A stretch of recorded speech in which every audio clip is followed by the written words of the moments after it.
नमस्ते दोस्तों, मैं विजय ठक्कर और आप लोगों का सबका स्वागत है हमारे एक नए वीडियो में। अभी मुझे आप लोगों में से बहुत सारे लोगों के कंटिन्यूसली क्वेश्चन आते रहते हैं कि सर जी हम लोगों को एक अच्छा रिटर्न चाहिए और वो सेफ भी होना चाहिए।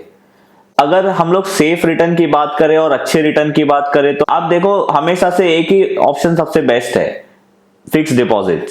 अभी ये एक ऑप्शन ऐसा है मार्केट में अभी भी जो आपको 100% सेफ रिटर्न देता है। बट अगेन आरबीआई की कुछ ना कुछ गाइडलाइंस होती है जो जब भी बैंक डिफॉल्ट होने के बाद ही जनरली लोगों को पता चलती है। तो मैं ऐसा तो नहीं बोलूंगा कि एफडीज 100% सेफ होती है, पर हाँ अभी तक हमारे इंडिया में ऐसा देखा गया है कि एफडीज में किसी के पैसे ज्यादा डूबे नहीं है अगर वो कोऑपरेटिव बैंक नहीं है तो पहले तो हम लोगों को ये समझना पड़ेगा कि सेफ रिटर्न और अच्छा रिटर्न का मतलब डेफिनेशन क्या होता है। तो अगर हमें एफडी की बात करूं तो अगर हम लोग देखें कि एफडीज में आप लोगों को क्या रिटर्न मिलता है, मतलब बहुत सालों पहले तो डबल डिजिट में रिटर्न हुआ करता था, पर अभी आप लोगों को क्या रिटर्न एफडी में मिलता है। तो बहुत अच्छी अच्छी बैंक जो है, मतलब जो बैंक है जो डिफॉल्ट होने के चांसेस मतलब ना के बराबर है, उनके एफडीज की जो रिटर्न है वो 5.5% से लेके 6% तक होते हैं। अभी सीनियर सिटीजन में कुछ 20 बेसिस पॉइंट बढ़ जाते हैं जनरली। बट क्या आप लोगों को ये लगता है कि यहाँ पे जो भी हम लोगों को एफडीज में रिटर्न मिल रहे हैं वो आप लोगों के कैपिटल या आप लोगों की वेल्थ को मतलब ग्रोथ करने के लिए सफिशिएंट है? तो मैं आप लोगों को सबसे एक इंपॉर्टेंट चीज बता देता हूं कि इन्फ्लेशन नाम की एक चीज होती है। अब ये इन्फ्लेशन जो है ना वो हमेशा 6 to 7% से इंक्रीज होती रहती है और अभी एफडी में आपको क्या रिटर्न मिल रहा है, 6% रिटर्न मिल रहा है। तो अगर आप 7% का इन्फ्लेशन पकड़ो और एफडी के रिटर्न 6% पकड़ो तो आप कभी भी आपका पैसा ग्रो नहीं कर रहे हो, उल्टा आपके पैसे का लॉस हो रहा है। 1% से आप हर साल पैसा लूज कर रहे हो। तो मैं जनरली आपको बोलूंगा कि देखो एफडीज का जो कॉन्सेप्ट है ना वो होता है पैसा प्रोटेक्ट करना। कभी भी एफडी में पैसा ग्रो होता नहीं है, मतलब अभी तो नहीं होता है, बहुत साल पहले की बात अलग है जब एफडी एक अच्छा ऑप्शन रहता था इन्वेस्टमेंट के लिए।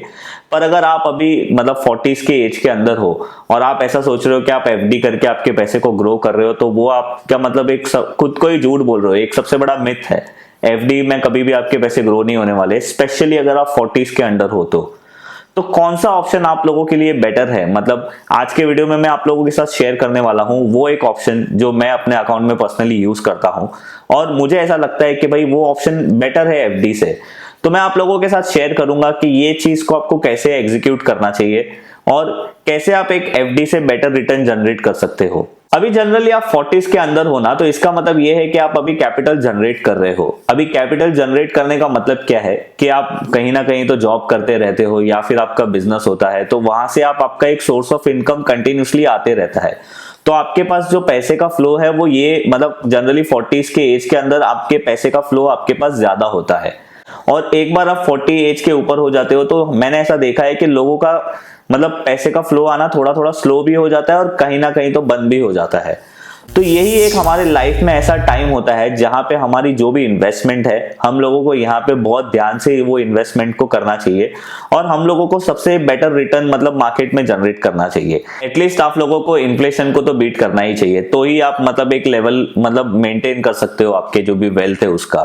तो आप लोगों के दिमाग में ये आता होगा कि विजय जी फिर आप बताइए कि कौन सा ऐसा ऑप्शन है जहां पे एफडी से बेटर रिटर्न जनरेट कर सकते हैं। तो मैं आप लोगों को एक बात बता दूं कि अगर आप लोग अभी भी ये सोच रहे हो कि आपकी एफडी 100% सेफ है तो वो एक बात गलत है। और जो दूसरा ऑप्शन की बात है कि रिटर्न एफडी से आपका बेटर जनरेट हो सकता है, तो सबसे पहले तो आप लोगों को ये लगता होगा कि विजय जी आप शायद स्टॉक मार्केट का कोई ऐसा वे बताने वाले हो जहां पे हम लोग एफडी से बेटर रिटर्न जनरेट कर सकते हैं। तो मैं अगर आप लोगों को बोलूं आंसर यस भी है और नो भी है। अभी मैं आप लोगों को ऐसा क्यों बोल रहा हूं कि उसका आंसर यस भी है और नो भी है, उसका रीजन है कि हाँ मैं आप लोगों को जो वे बताने वाला हूं जो एफडी से अच्छा रिटर्न आप लोगों के लिए जनरेट कर सकता है वो स्टॉक मार्केट का ही वे है। और नो मैंने इसलिए बोला कि वो मैं आप लोगों को कोई भी स्टॉक्स में इन्वेस्ट करने के लिए नहीं बोलने वाला। मैं आप लोगों को कोई एक ऐसी चीज बताने वाला हूं जो स्टॉक से बेटर सेफ है और आपको जो रिटर्न है वो एफडी से आपको बेटर ही मिलेगा वो ऑप्शन में। तो मैं अगर आप लोगों को ये बोल रहा हूं कि हम लोग स्टॉक मार्केट में से सेफली हम लोग एफडी से बेटर रिटर्न जनरेट कर सकते हैं, तो पहले आप लोगों को ये समझना पड़ेगा कि स्टॉक मार्केट में एग्जैक्टली रिस्क होता क्या है। तो ये देखने के लिए मैं आप लोगों को थोड़ा हिस्ट्री में लेके जाऊंगा। अगर आप लोग देखो 1993 में मार्केट में ऑलमोस्ट 53% का करेक्शन आया था। मैं आप लोगों को सिर्फ करेक्शन की बात करूंगा, अभी कोई भी मतलब ग्लॉसी पिक्चर नहीं दिखाऊंगा। 2000 के ईयर में हम लोग ने देखा कि निफ्टी में ऑलमोस्ट 50% का करेक्शन आ गया था। 2008 में ऑलमोस्ट 64% का करेक्शन आ गया था, और अगेन 2020 में जो रिसेंटली बहुत से आप लोगों में से मतलब लोगों ने देखा ही होगा, तो ऑलमोस्ट 39.50% का करेक्शन आ गया था, मतलब ऑलमोस्ट 40% का करेक्शन। तो यहाँ पे मैं जितनी भी मार्केट की हिस्ट्री देख रहा हूं ना, तो मुझे एक चीज बहुत ही क्लियरली पता चल रहा है कि मार्केट कभी भी 100% माइनस नहीं हुआ है, मतलब मार्केट कभी भी नेगेटिव नहीं हुआ है। जबकि स्टॉक में तो ये भी हुआ है कि भाई कोई स्टॉक था वो 1000 रुपीज पे ट्रेड कर रहा था, आज उसकी वैल्यू 1 रुपीज भी है और शायद 50 पैसे भी है। ऐसे बहुत सारे एग्जाम्पल है जो स्टॉक्स के अंदर मैं आप लोगों को बता सकता हूं। तो आइडिया क्या है, मतलब ऐसा कौन सा आइडिया है जहां पे आप इन्वेस्टमेंट करोगे तो स्टॉक मार्केट में ही, पर थोड़ा सेफ भी रहेगा और एफडी से बेटर रिटर्न भी आप जनरेट कर सकते हो। तो अगेन सबसे पहला स्टेप क्या है कि आप लोगों को सेविंग अकाउंट ओपन करना है, ऐसी कोई बैंक में जो आपको सेविंग अकाउंट में 6% का रिटर्न देती हो एनुअली। अभी उसका जो दूसरा स्टेप है ना ये स्ट्रैटेजी का, वो ये है कि आप लोगों को वो दूसरा स्टेप समझने के पहले आप लोगों को एक 20 के बारे में समझना पड़ेगा। अभी मार्केट में एक ऑप्शन होता है 20 करके। अभी ये 20 को क्या बोलते हैं? 20 होता है बेंचमार्क एक्सचेंज ट्रेडेड स्कीम। अभी ये जो 20 होती है ना, ये मार्केट में बहुत सारी टाइप की है। फॉर एग्जांपल गोल्ड 20 है, निफ्टी 20 है, बैंक निफ्टी 20 है। तो अभी जो मैंने आप लोगों को बोला है, शायद आप में से बहुत सारे लोगों को ये चीज के बारे में पता नहीं होगा। तो ये 20 में आप लोगों को कैसे इन्वेस्टमेंट करना चाहिए? सबसे पहले तो आपका जो भी कैपिटल है, मतलब आपका जो भी इन्वेस्टमेंट अमाउंट है, जो आप एफडी में इन्वेस्ट करने की सोच रहे थे, वो आपको आपके सेविंग अकाउंट में ही रखना चाहिए। अभी आपको एफडी में क्या रिटर्न मिल रहा है? 6% और 5.5%। तो वो तो आपको ऑलरेडी ये जो सेविंग अकाउंट है वो दे ही रहा है। 6% का रिटर्न आपको ये सेविंग अकाउंट से मिल ही रहा है।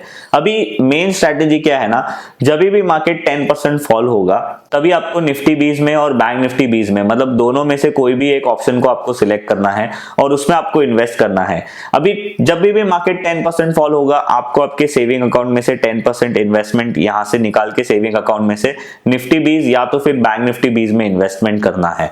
ये निफ्टी 20 कैलकुलेट कैसे होता है? अभी निफ्टी का प्राइस चल रहा है समवेयर अराउंड 14,400, आपको डिवाइड करना है सीधा 100 के साथ, तो इसका जो आंसर है वो 144 आ जाएगा। और बैंक निफ्टी 20 का कैलकुलेशन कैसे होता है? बैंक निफ्टी अभी चल रही है समवेयर अराउंड 31,350 के आसपास, इसको भी आपको डिवाइड बाय 100 करना है, तो इसका आंसर आपका आ जाएगा 314 रुपीज।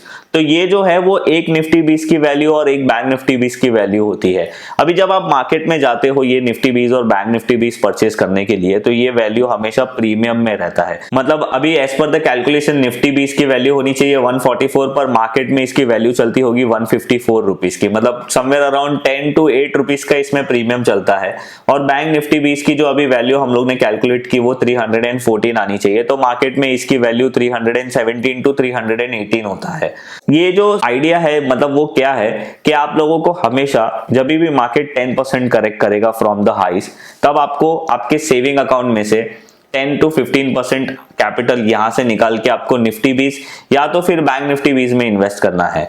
और 10% गिरेगा तो और 10% आपको आपके सेविंग अकाउंट में से निकाल के यहाँ पे इन्वेस्ट करना है।